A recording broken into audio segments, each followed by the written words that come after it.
Satan, Lucifer, Beelzebub, the devil. Whatever name he's called by, the character is one of the most notorious biblical figures throughout the Christian world. Today we find Satan depicted in art, music, movies, and literature, sometimes taking the form of an angel, other times taking his more famous form of a horned beast with a spear-like tail. A 2007 poll found that 62% of Americans believe in the existence of a literal devil, which is 20% more than the number of Americans who were found to believe in the theory of evolution. There is a great deal of lore and mythology surrounding the figure of Satan, and not only is most of it absent from the Bible, but Scripture even presents a contradictory picture to some common portraits of the great deceiver. In this video we will explore the origins of Satan and expose some of the myths that have developed around the character. The word Satan is actually not a name, but a title. In Hebrew, Satan means adversary, and the word is often accompanied by the definite article ha, which in English is the. We find such a usage 10 times in the book of Job, for example, where Satan is quite literally referred to as the adversary, which likely denotes how the figure in the text takes on the role of a prosecutor against Job. This raises problems for the view of Satan as a single supernatural being, and matters are complicated by the existence of other passages that speak not of the adversary, but an adversary. Numbers 22:22 tells of how an angel of God stood in the path of a man named Balaam and prevented him from passing on his way. The Hebrew text calls this figure Malach Yahweh, or a messenger from God, and also states that the messenger acts as Satan, or an adversary to Balaam. Other passages mention Hadad the Edomite as an adversary to Solomon, and even the Israelite King David as an adversary to the Philistines. But in Numbers 22:22 we have something especially important, because it reveals that the use of the word Satan does not imply an evil or immoral being. The angel in the passage is sent from God to do good, by stopping Balaam from taking a reckless path. This puts a different light on the meaning of adversary in ancient Hebrew scripture. Instead of a being that is intent on ruining humans and defying the authority of God, the adversary appears to be an agent of God that is used for the purpose of opposing a human, by serving as an obstacle, or by subjecting the person to some sort of trial. The agent seems to have no personal hatred against its targets, but merely carries out God's will. Note the interesting difference in reaction to the adversary in the book of Job, where no admonishment is given, and Luke 4, where Jesus rebukes Satan by telling him that God is not to be tested. Why would God accept and approve of the adversary's challenge in Job, but then reject and scold the adversary's challenge in Luke's Gospel? The simple answer is that in Job, the adversary was not the evil opposer of God that he is in the Gospels. How did the adversary come to be known as a single supernatural enemy of God? In her book The Origin of Satan, religion professor Elaine Pagels observes that the ancient Israelites had begun personifying their enemies as evil cosmic forces even before the adversary became the notorious Satan that we think of today. In the book of Isaiah, Israel's foreign enemies are portrayed as the mythological creatures called Leviathan and Rahab, who will be punished by God. Later Hebrew texts show the adversary transitioning into a more sinister role, representing opposition to God and even treachery among Israelites. This transition, Pagels explains, came to a new prominence during the Maccabean Revolt, where Jews in favor of Hellenism clashed against those opposing the foreign king and desiring to preserve their Israelite heritage. More radical than their predecessors, these dissidents began increasingly to invoke the Satan to characterize their Jewish opponents. In the process, they turned this rather unpleasant angel into a far grander and far more malevolent figure.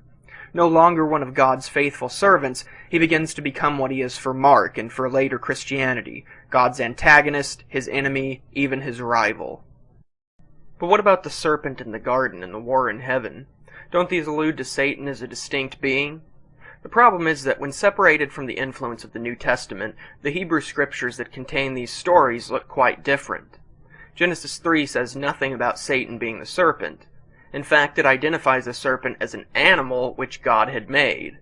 The serpent is only explicitly recognized as Satan in Revelation 12:9. The war in heaven, with the mention of the angels being thrown down to earth, is also found for the first time in this passage. Many of the other things we often associate with Satan come from Paradise Lost, Dante's Inferno, and the pseudepigraphal text, The Life of Adam and Eve. The name Lucifer comes from an interpretation of Isaiah 14:12-15. The passage speaks of someone called the Morning Star and Son of the Dawn, who had supposedly been cast out of heaven for trying to become like God. Writing in the 3rd century CE, Origen was the first to claim that Satan is the morning star, and thus the name Lucifer originated for the devil's pre-fall identity, as it means light-bearer in Latin. However, this interpretation of Isaiah 14 has many problems, because the 3rd verse makes it very clear that the morning star is a king of Babylon.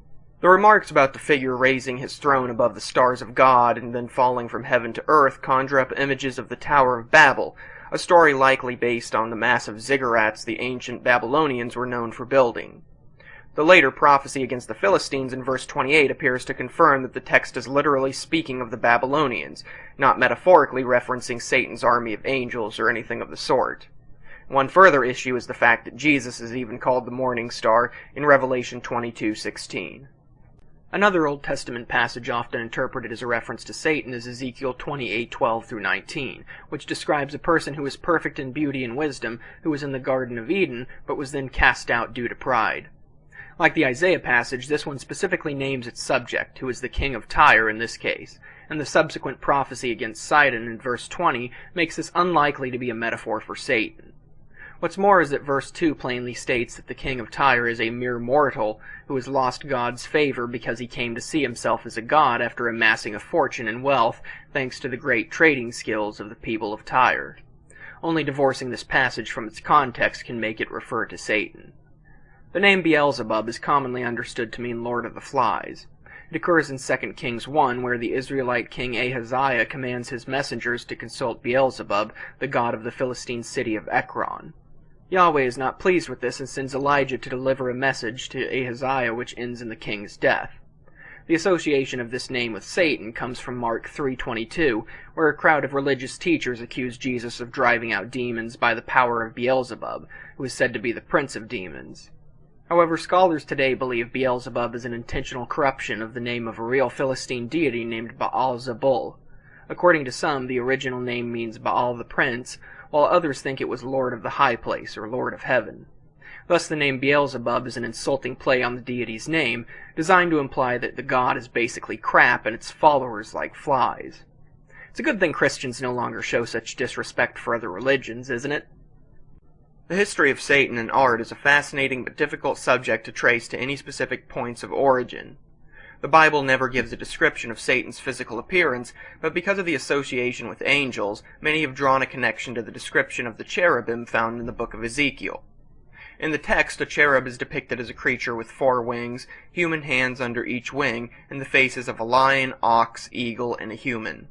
This bizarre combination of animal features may have served for some of the early renditions of Satan as part man and part beast, with the horns of the ox or the wings of an eagle, for example. The book of Revelation, because it associates Satan with the serpent and also with the dragon, is likely responsible for the bat wings, claws, and pointed tail of the devil. Although this is speculation, it's certainly not inconceivable that early Christian artists would have used such passages in their depictions of Satan. The old adversary of Job is no longer the faithful servant of God who carries out divine prosecution, but the epitome of hatred, blasphemy, and immorality. Though many Christians warn that Satan was once an angel of light who may still appear in that beautiful form, it is believers themselves who have, throughout history, transformed the adversary from an agent of God to the defiant enemy of God. In a symbolic sense, Satan has taken on the sins of humanity and been reborn anew, as a scapegoat for God, human beings, and the world itself.